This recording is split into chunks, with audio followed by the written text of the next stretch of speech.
Lecture de l'article. Un éclair de lucidité pour nos enfants. Vous pensez peut-être que le changement climatique est réel et nous presse à passer de l'économie énergétique fossile, c'est-à-dire le gaz, le charbon, le pétrole, à l'économie énergétique propre. Vous pensez que nos politiques ont besoin d'une petite pression citoyenne et militante pour hâter cette transition pour le bien de la planète. Vous pensez certainement que le lobby du pétrole freine des 4 fers pour ralentir sa chute. Eh bien si, comme moi, à toutes ces questions, vous avez répondu « Ben oui », eh ben c'est bon, vous avez raison. Cette question alimente nos sujets de conversation et le peuple citoyen pense être écouté. Même s'il doit de temps en temps, parfois, hausser le ton, hausser la voix envers nos dinosaures de politique, qui redoutent cette vision participative de la vie citoyenne et publique.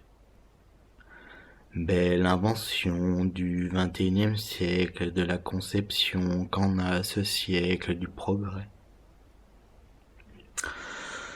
Sauf qu'à ce stade, je dois vous dire que l'on vous fait prendre les effets pour les causes. Ce n'est pas votre participation citoyenne à cette transition énergétique durable qui met en branle ce mouvement. Ce n'est pas, et encore moins, la nécessité climatique et environnementale qui fait bouger les décideurs. Et ce n'est pas non plus, et surtout pas, un changement dans le mode de fonctionnement de nos élites, économiques et politiques. Ah ça non, faut pas que ça change. Pour résumer, je suis désolé de vous le dire ainsi, mais c'est qu'au fond je vous aime. Le pouvoir se fout de votre gueule, et de la mienne aussi, je vous rassure. Et en plus il vous embrigade dans son processus participatif,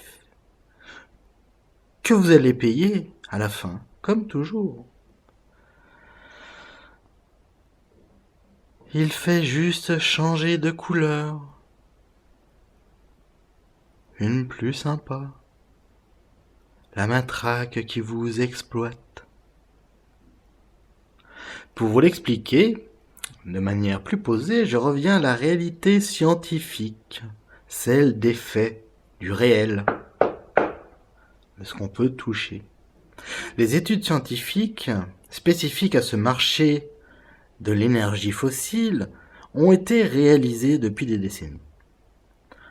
Ça fait un moment que les acteurs économiques, des entreprises, politiques, que les scientifiques savent qu'on a dépassé le haut de la courbe du oil peak et que maintenant on puise dans les réserves de façon à ce que les réserves diminuent. Donc ils ont prévu le terme, ils savent qu'à peu près dans une centaine d'années, à plus ou moins, ça sera terminé.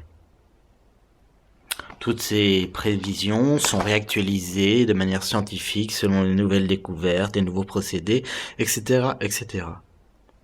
Croyez-vous que la transition énergétique est provoquée par un quelconque changement du climat? Je vous rappelle, en passant, que c'est Al Gore, bien connu, américain, qui a fait un show médiatique, celui le plus regardé, il a eu des relais, présentant ce changement climatique comme inévitable, il faut le prendre en compte sur un ton grave, il en appelait à votre émotion, à votre cœur, etc., etc., etc. C'était juste pour vous illustrer d'où vient ce discours, qui ne vient certainement pas des gens qui se préoccupent réellement de l'environnement. Non. Ces gens-là ne font pas un petit jardinet dans leur arrière-cour. Cultiver des tomates, du basilic sur son balcon, ils connaissent pas ça. Ils bouffent dans les hôtels. Les économistes, les entreprises énergétiques savent que c'est fini, que dans tant de temps, il n'y en aura plus. Ça n'a rien à voir avec une prise de conscience écologique. N'est-ce pas, Madame Royale? Elle porte bien son nom, celle-là. Mais ces entreprises pétrolières ne veulent non seulement pas laisser à d'autres ce marché, aux petites entreprises de l'énergie renouvelable, parce que ce marché est considéré à juste titre par eux comme vital. Parce que quand ils auront plus de pétrole, ils auront plus de quoi travailler. Donc il faut leur prendre ce marché de la transition, présenté comme une transition énergétique qui n'a rien d'une transition, qui est juste une manière de conserver la structure du pouvoir. Et ils vont s'imposer par tous les moyens sur ce marché, que vous aurez appelé de vos propres vœux. À ce stade-là, nous pouvons les applaudir. Je résume un petit peu. La nécessité économique des groupes énergétiques face à un stock fini qui se tarit leur impose de changer par des énergies renouvelables. C'est juste un constat de bon sens, une économie d'entreprise, et c'est pas condamnable en soi. Mais le discours qui inverse les causes et les effets, qui vous fait croire que ce changement, entre guillemets, vient de vous, là, on peut discuter. Nous, citoyens, face aux débats scientifiques et médiatiques sur le changement climatique, avons conscience et militons pour ce changement. Et quand il arrivera enfin, quand le pétrole, le gaz, le charbon sera tari selon les prévisions même de ces entreprises et de leurs économistes, nous aurons le sentiment d'avoir été utiles et, on voit pas ce qui fait trop noir, entendu. Je suis à la lueur de la bougie. Voilà, c'est un principe. Nous acterons donc la légitimité de ceux qui structurent ce système énergétique, car ils nous ont fait croire que cette aspiration venait de nous, la supercherie.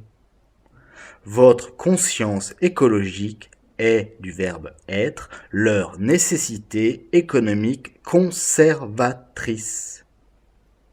Et pour tout vous dire, ils vont s'en mettre plein les fouilles d'une manière que vous n'imaginez même pas. C'est extraordinaire.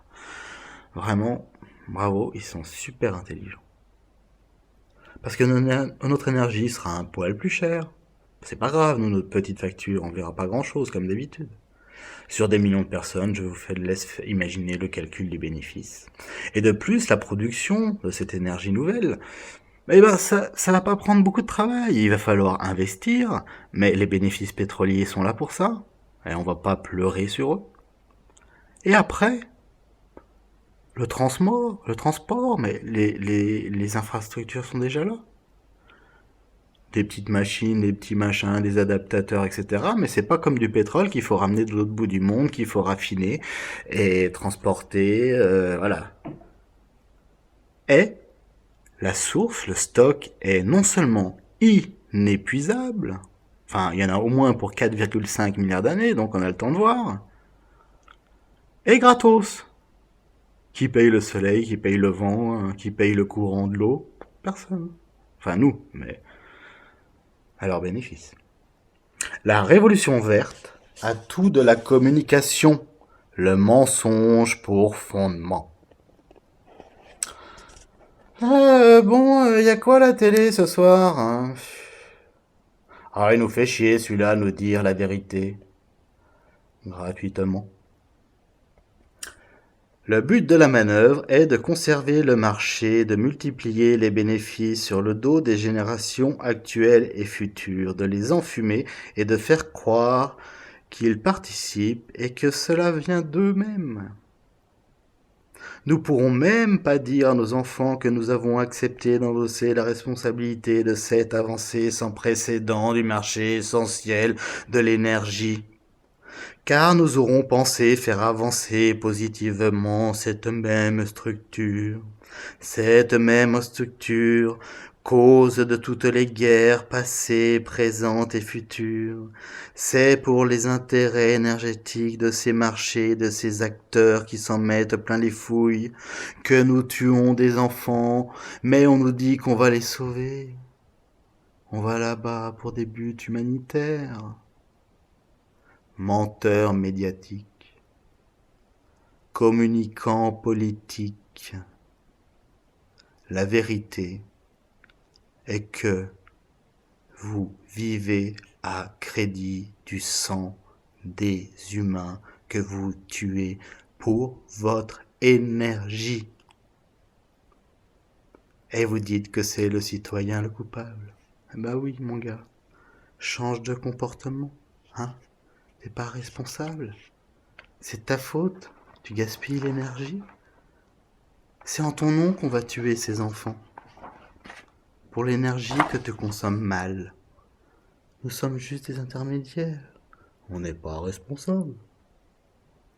Fin de l'histoire.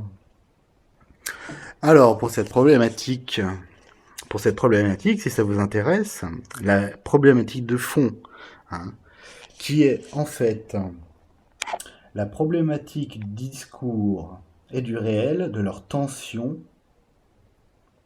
je vous indique une piste, une clé. La clé tient dans la culpabilité et dans le sentiment de culpabilité qui est créé pour vous couper, pour nous couper, pour couper notre esprit, notre pensée, notre réflexion, de la vie, de notre corps et de nos sensations, de ce qu'on peut toucher par nous-mêmes. C'est comme si on nous mettait des petits virus dans notre pensée qui vont nous manipuler pour ne pas voir ce qui est devant nous. Mais ça, nous verrons plus tard. J'espère que cet petit exercice visuel-auditif vous a plu ou au moins vous a intrigué. Parce que je sais que dans notre temps, les gens sont difficiles et à l'évidence, je ne suis pas cinéaste. Merci.